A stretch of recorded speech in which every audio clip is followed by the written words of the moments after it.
Bonjour à toutes et à tous, bienvenue dans l'école du futur, ravi de vous retrouver pour cette nouvelle émission. Au programme aujourd'hui, on va commencer par notre focus et on va vous présenter un photographe animalier pas comme les autres, spécialisé dans la photographie, vous allez le voir, des animaux en voie de disparition. Il s'est fait connaître du grand public grâce à une exposition immersive. Mathieu Courdès est notre influenceur du jour. Et puis notre invité aussi du jour, vous allez voir, on va en parler dans un instant. D'abord avec cette question, à quel moment doit-on parler aux adolescents de sujets aussi essentiels que leurs émotions, leurs relations ou encore leur intimité? Est-ce à l'école, à la maison ou ailleurs? Parce qu'aujourd'hui, face à des chiffres alarmants, notamment un tiers des jeunes sont exposés à la pornographie dès 12 ans, 53% sont touchés par des troubles anxieux. Une question se pose, sommes-nous suffisamment outillés aujourd'hui pour les accompagner dans leur construction personnelle et émotionnelle? C'est là que doit normalement intervenir l'éducation à la vie affective, relationnelle et sexuelle.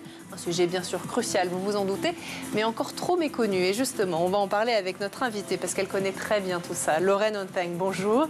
Bonjour. Ravie de vous recevoir sur le plateau de l'École du Futur. Vous êtes la fondatrice de Lift, dont on va parler dans un instant, juste après le focus. Dans un monde où les animaux se font de plus en plus au cœur des préoccupations, notre influenceur du jour se charge de nous informer sur les animaux méconnus et sur leur habitat naturel. Pour participer, vous allez le voir à sa manière, à leur protection. Il s'appelle Mathieu Courdès, il est influenceur et photographe animalier.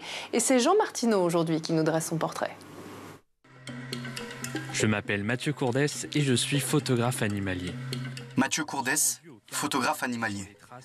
La présentation pourrait s'arrêter là, et pourtant, Mathieu est bien plus qu'un simple photographe qui se contente de nous exposer ses photos. Avec plus de 200 000 abonnés sur Instagram et plus de 400 000 sur TikTok, son succès est indéniable. Un succès qui peut notamment se traduire par le fait que Mathieu cherche à expliquer ce qu'il photographie et pourquoi. Alors là, on a une trace très intéressante. Il y a une grande coulée juste ici, et en fait, c'est un léopard qui a traîné sa proie. Puisqu'on voit les traces de léopard, vous voyez, tout là, ça a été traîné. Alors c'est une petite proie. C'est une trace très intéressante puisqu'elle nous indique qu'il y a eu un kill. En fait, le léopard va mordre sa proie au niveau du cou et ensuite va la traîner sur plusieurs mètres pour l'amener à l'ombre et la protéger des charognards.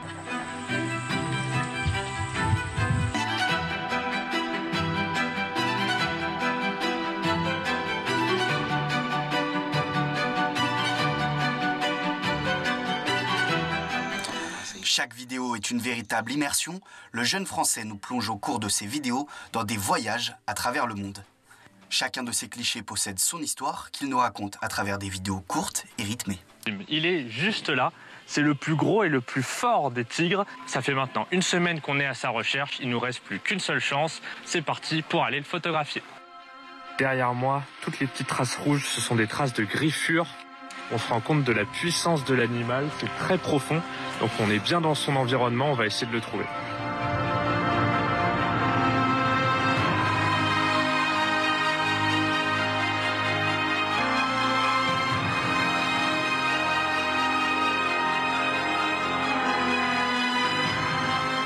Entre découvertes, astuces et expériences, Mathieu se sert de sa passion et notoriété pour nous aider à mieux comprendre comment se comportent les animaux dans leur habitat naturel et en profite même pour nous donner quelques conseils. Avant de pouvoir s'approcher de ces gorilles, il y a 3 règles de protocole à respecter. L'une des premières règles de sécurité, c'est de demander l'autorisation au dos argenté pour approcher sa famille. Cette autorisation se fait par ce bruit. Si le gorille des montagnes répond, alors ça veut dire qu'on est accepté. Deuxième règle, si le gorille s'approche vers vous et vous ne pouvez plus reculer, qu'est-ce que vous faites? Vous prenez une feuille et vous la déchirez. En entendant le bruit des feuilles déchirées, le dos argenté va croire que vous êtes végétarien, donc vous n'êtes pas une menace pour le gorille. Deuxième règle, mais peut-être la plus importante, si vous vous retrouvez face à face avec un gorille des montagnes, surtout un dos argenté, ne le fixez pas dans les yeux. Il verrait ça comme une provocation. Chacune de ces vidéos est un moyen d'apprendre et de comprendre le monde de la faune et de la flore. Les hyènes tachetées ne sont pas uniquement des charognards. Elles traquent, puis épuisent leur cible. Ces redoutables chasseuses attraperaient leur proie à 80% du temps. Pour info, les lions n'ont qu'un taux de réussite de 20 à 25%. Freiné à ses débuts par ses parents, qui ne considéraient pas le métier de photographe animalier comme une vraie profession, Mathieu Courdès a su prouver au fil du temps que vivre de sa passion n'est pas seulement une bonne ambition. Et bien c'est sur ces paroles qu'on va se quitter. On se dit à bientôt. Allez, autre chose maintenant. Être adolescent, vous vous en doutez, vous le savez sans doute, c'est traverser bien sûr une période intense de bouleversements. Et parmi eux, chercher à se comprendre, à se construire, tout en faisant face aussi parfois à des pressions sociales, aux écrans, parfois aussi à des tabous. Et pour nous, c'est vrai, adultes, parents, enseignants ou proches, c'est parfois difficile justement de savoir comment bien les accompagner, comment trouver aussi les mots justes. Alors aujourd'hui, on va parler d'un sujet fondamental, celui de l'éducation à la vie affective, relationnelle et sexuelle. Pourquoi est-ce que ça, c'est aussi important? Et surtout, pourquoi cette éducation est si souvent négligée malgré son obligation légale? On en parle tout de suite dans la première partie du talk. Et aujourd'hui, justement, à mes côtés pour en parler et en plateau, Lorraine Ontheng, vous êtes la fondatrice de Lift. Lift que vous allez nous présenter, si vous le voulez bien sûr, dans un instant. Mais d'abord, pour commencer, je voudrais bien que vous nous posiez, en fait, ensemble les bases de cette émission et surtout de ce que c'est que l'EARS, donc ce dont je parle depuis l'introduction, l'éducation à la vie affective, relationnelle et sexuelle. Beaucoup de parents, d'éducateurs, d'enseignants aussi ne sont pas forcément familiers avec ce terme, alors que dans les faits, la loi impose des sessions justement d'EARS depuis 2001. Tout à fait. L'EARS, c'est l'éducation à la vie affective, relationnelle et sexuelle. Et son objectif, c'est vraiment d'aider et d'accompagner les adolescents dans leur développement d'eux-mêmes, de leurs relations et trouver leur place dans le monde. Et donc, on va aborder un ensemble de sujets qui parlent à la fois des dimensions biologiques, psycho-émotionnelles, juridiques, sociales, et qui vont aider les jeunes vraiment à développer leur relation à soi, aux autres et au monde. Des sujets effectivement absolument essentiels qui vous ont poussé justement à fonder Lift. En quelques mots, comment vous définiriez votre mission justement et puis ce que vous faites avec Lift aussi? Notre mission, c'est vraiment d'inspirer, de former et d'accompagner les adolescents dans la construction de leur vie et d'outiller les parents et les éducateurs pour accompagner ces adolescents justement. D'accord. Et donc concrètement, on a deux solutions. La première, c'est du contenu en ligne pour les adolescents avec des articles, etc., qui vient répondre à des questions qui peuvent se poser. Et d'autre part, et surtout, des modules clés en main pour les établissements scolaires pour animer ces sessions en classe. Et donc concrètement, c'est une vidéo à destination des adolescents qu'on diffuse en classe, une formation pour les parents et une formation pour les professeurs, et un accès pour les parents. D'accord, donc tout ça est vraiment important d'aborder en tout cas cette question de ce que je comprends de manière globale, que chacun des acteurs quelque part qui entourent les élèves, les enfants, soit mobilisé sur la question. C'est le constat que vous avez fait. Complètement. On constate vraiment que les adolescents seuls peuvent pas... Ils ont besoin d'avoir des adultes qui les accompagnent. Ouais. Et il y a à la fois le rôle des parents, qui sont les premiers éducateurs de leurs enfants, mais aussi l'importance énorme et essentielle de l'éducation, de l'école, pour apporter d'autres éléments. En fait, ils se complètent. Ils sont tous les deux très importants, mais les deux se complètent. Et il faut garder en tête qu'un adolescent est constamment avec ses parents, mais également avec des éducateurs à l'école, et que tous ont cette rôle et cette responsabilité. Et effectivement, c'est des points de vue aussi différents, et puis différentes manières aussi de parler de ces sujets-là. On va en parler ensemble dans un instant. D'abord, nous, on s'est rencontrés sur le salon de l'innovation pédagogique Educatech. Et à ce moment-là, vous m'aviez parlé d'un besoin énorme et d'un manque aussi de ressources dans ce domaine-là de l'éducation à la vie affective et sexuelle. Est-ce que vous voulez bien m'en dire un peu plus sur ce constat que vous avez fait, sur ce manque de ressources justement pour l'EARS, qui est souvent, c'est vrai, évoqué, mais rarement détaillé? Oui, c'est vrai. Alors, moi, de mon côté, ça fait 5 ans que je donne des interventions dans les établissements scolaires, parce que j'ai une mère qui est éducatrice à la vie affective, relationnelle et sexuelle. D'accord. Et j'ai donné de nombreuses interventions. Et à chaque fois, je me disais, mais c'est pas possible. Il faut qu'on en fasse plus. Il y a uniquement 15% des élèves qui ont ces 3 sessions par an par niveau. Pourquoi est-ce qu'on n'arrive pas à développer cela? Et en ayant été à Londres, en Angleterre, aux États-Unis, etc., j'ai vu qu'il y avait d'autres ressources qu'eux-mêmes utilisaient pour déployer cette formation et cette éducation, et notamment en utilisant le numérique. Et pour moi, il y avait un manque d'outils pour que les éducateurs, les enseignants puissent animer ces sessions en classe. En fait, ils sont livrés à eux-mêmes, ils ont une obligation légale, mais ensuite... Depuis 2001. Depuis 2001. Mais à qui est-ce qu'on fait appel? Des associations, il faut qu'il y ait des intervenants qui soient disponibles, il faut que ces intervenants puissent couvrir les 3 sessions par an par niveau. Ça veut dire énormément d'interventions. Sinon... Autrement, il faut que ce soit fait par le corps pédagogique et professoral de l'enseignement, de l'établissement scolaire. En l'occurrence, il faut être formé pour aborder ces sujets, donc c'est compliqué à mettre en place.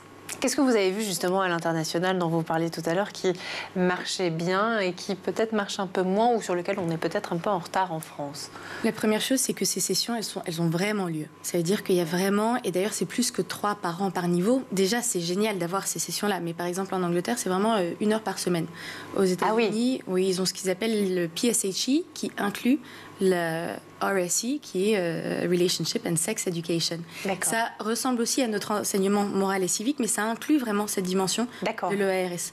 Et aux États-Unis, c'est une éducation qui est vraiment présente au quotidien. C'est très naturel pour les élèves. Et d'ailleurs, j'ai pas mal, parfois, des élèves, quand je donne des interventions, ceux qui ont vécu aux États-Unis avant et tout ça, sont complètement à l'aise sur le sujet. À l'aise, c'est pas un problème.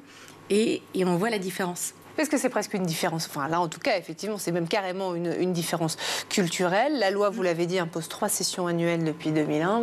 Malgré tout, dans les faits, toutes les études le montrent. Et même le ministère de l'Éducation nationale l'avoue, c'est pas systématiquement mis en place. Pourquoi? C'est un problème de culture? C'est-à-dire qu'en Angleterre et aux États-Unis, c'est beaucoup plus facile d'en parler parce qu'en fait, ça fait des années qu'on le fait. Qu'est-ce qui se passe en France? J'ai pas forcément de réponse exacte à ça. Je sais qu'en France, on est plus frileux. Et puis d'ailleurs, il y a les États-Unis, l'Angleterre, mais aussi en Europe. La France n'est pas forcément...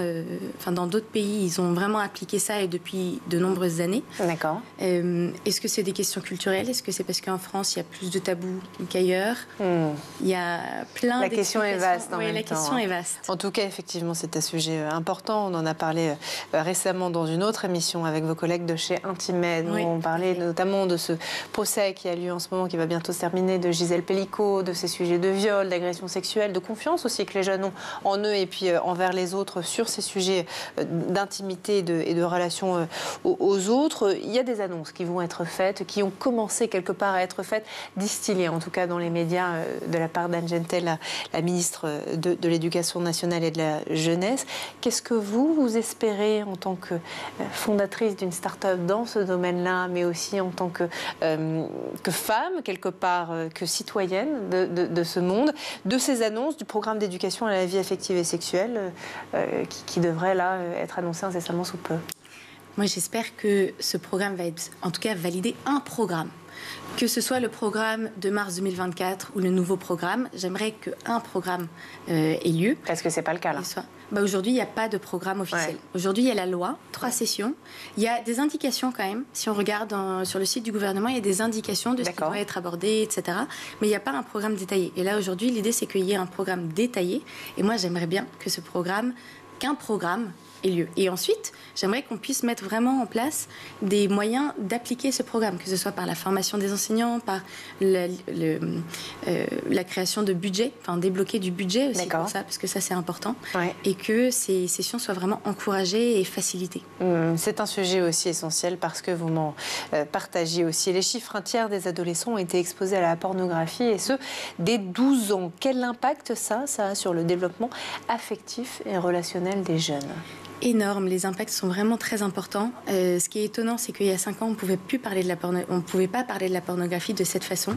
On marchait vraiment sur des œufs. C'était trop tabou, quoi. Oui, on n'osait pas dire la pornographie pour les mineurs, c'est pas bien. Donc on disait tout le temps, c'est pas bien, c'est pas mal, mais ça peut faire du mal, etc. Aujourd'hui, on peut vraiment le dire parce qu'il y a des études qui le montrent. Ça a des conséquences à la fois physiques, psychologiques, sociétales, sur la confiance en soi, l'image de son corps, comment est-ce qu'on perçoit son corps, la sexualité, les relations sexuelles. Il y a des nouvelles normes dans toutes les pratiques sexuelles qui doivent être faites. Il y a beaucoup d'injonctions, des nouvelles injonctions sur la sexualité.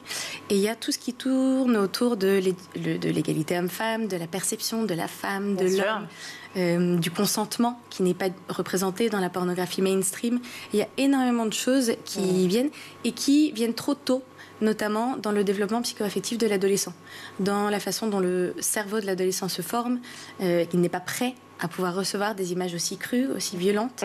Et on voit à quel point aujourd'hui, à l'école, on a des insultes, on a des termes qui sortent de la pornographie, les questions lors des interventions à la sexualité, elles sont crues, on sent qu'elles sont pas adaptées imbibées. À leur âge, quoi. Elles sont pas adaptées à leur âge, et puis même, parfois, on en entend certaines qu'on n'aimerait pas entendre tout court. Enfants ou adultes, parce qu'ils voient des choses, de toute manière, c'est l'industrie aussi de la pornographie.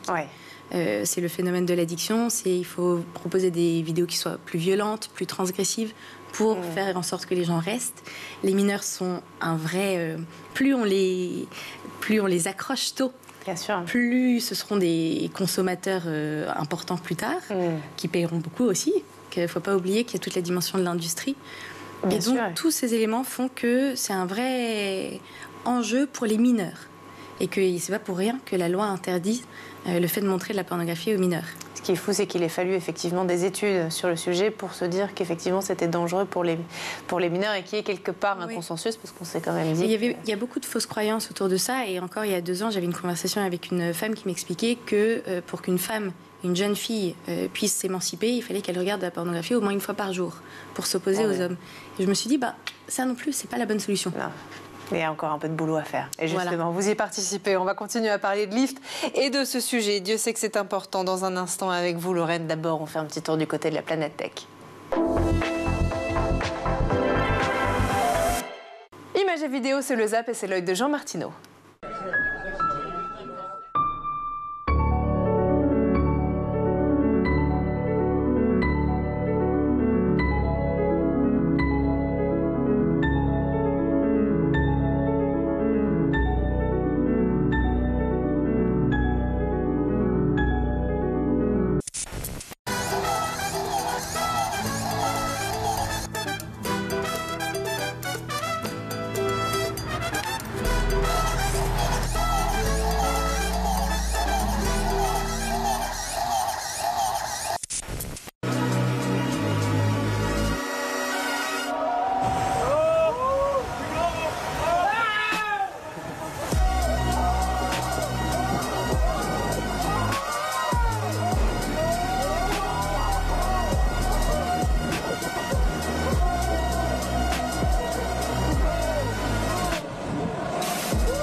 自动秀的电路啊！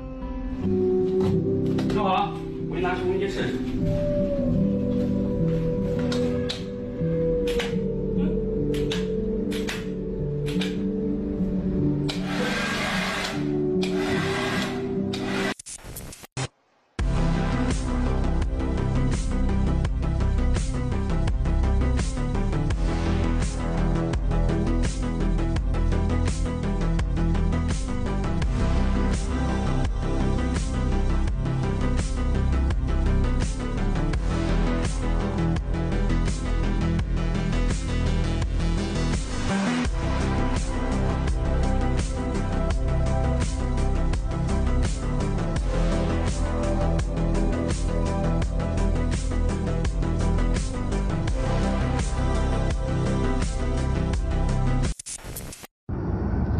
His father's building's down there. He wants to change that color right Pink, there. you ready? I want blue.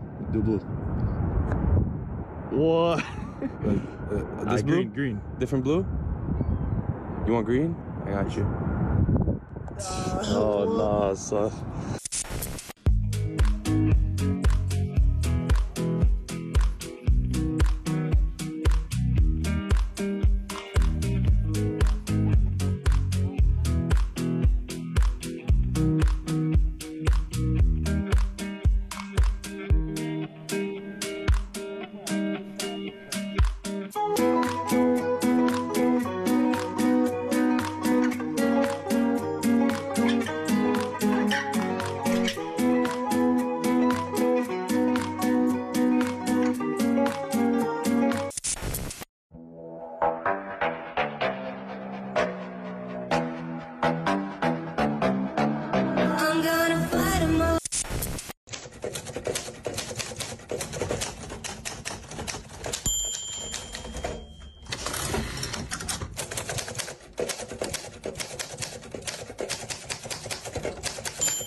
Et on est de retour toujours sur le plateau de l'École du Futur et en compagnie de notre invitée aujourd'hui, Lorraine Onthank, la fondatrice de Lift. Lift dont on parle tout de suite dans la deuxième partie du talk.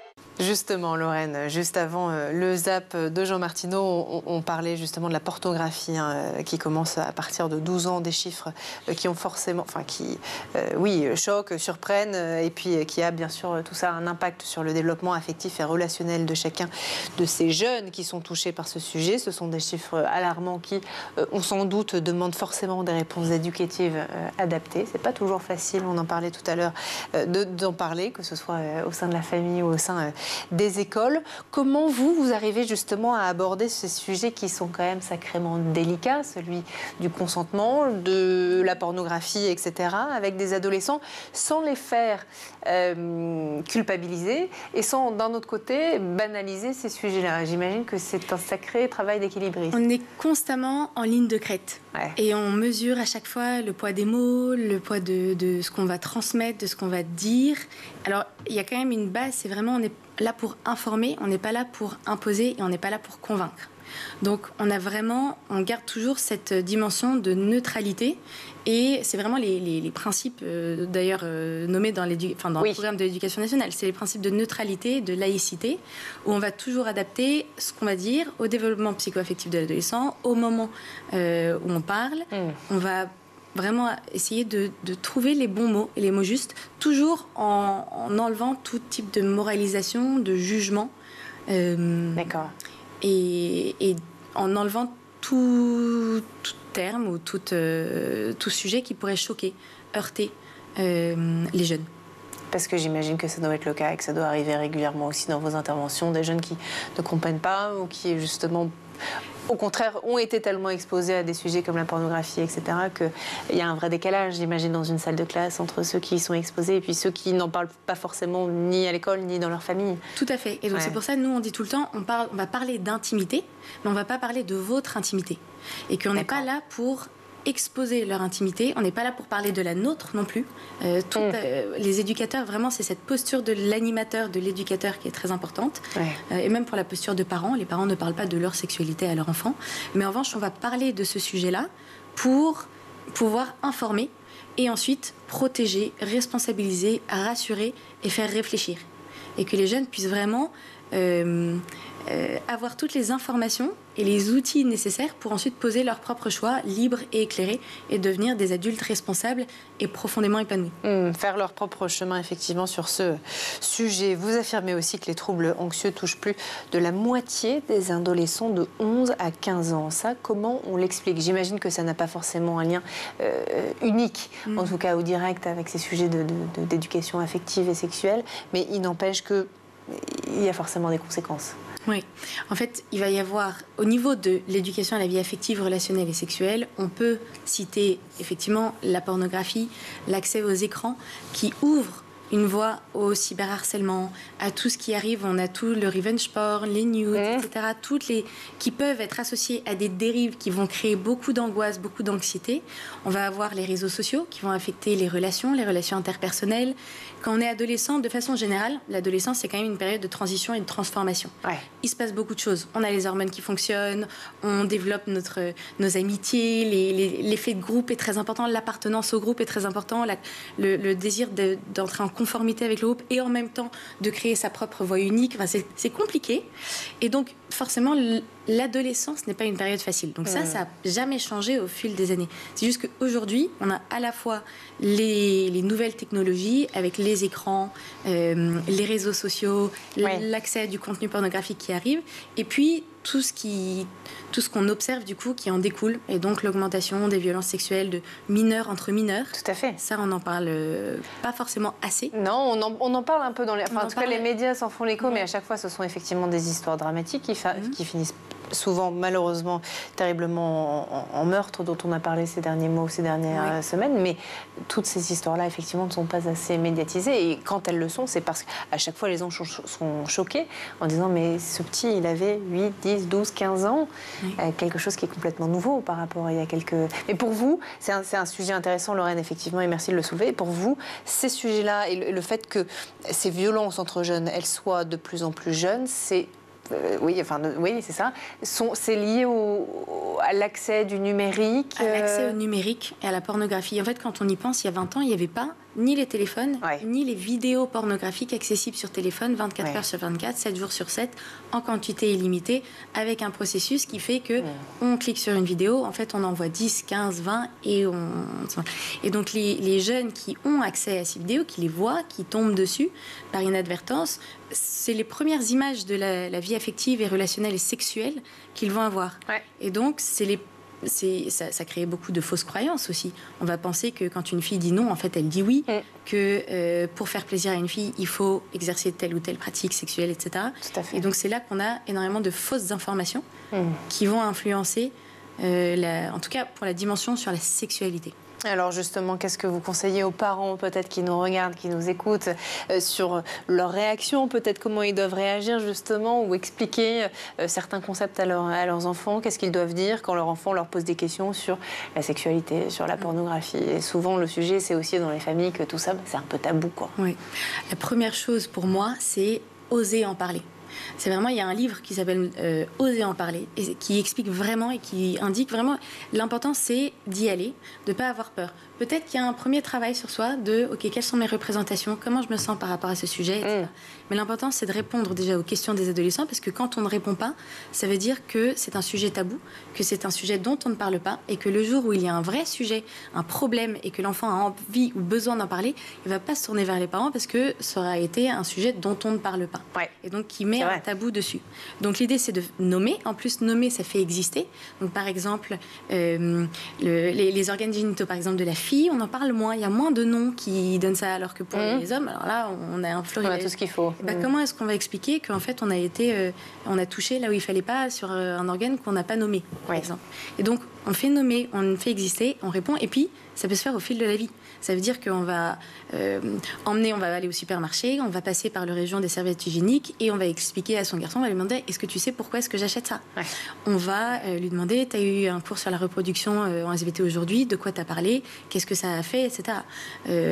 À l'école, quelqu'un va dire, telle personne a un amoureux, ok, qu'est-ce que ça veut dire pour toi, qu'est-ce que ça représente ? Et puis on va parler, on va regarder un film, il y a une scène d'amour, ok, qu'est-ce que c'est ?